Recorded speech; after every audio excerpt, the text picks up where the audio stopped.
সভা প্ৰবেশ কৰে ব্যাখ মুনি কৰ আৰে গভীৰ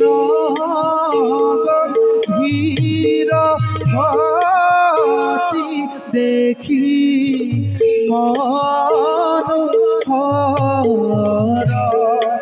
আৰে গভীৰ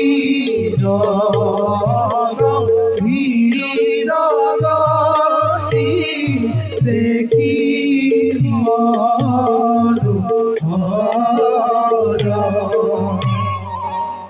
শিৱতে পাইনা গয়া সভাৰ ভিতৰ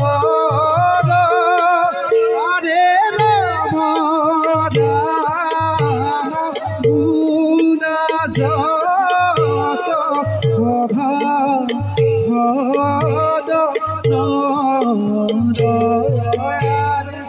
ৰাম ৰাম গুণা যত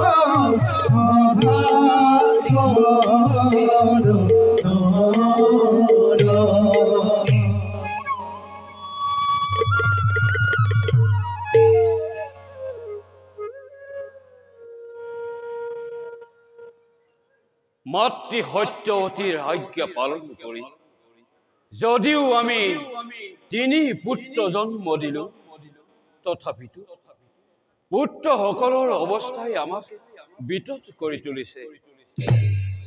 পুত্ৰ ধৃতৰাষ্ট্ৰ জন্মান্ধ জ্যেষ্ঠ হিচাপে ৰাজ সিংহাসন আৰোহণ কৰিছে যদিও ৰজাৰ দায়িত্ব সি পালন কৰিব পৰা নাই।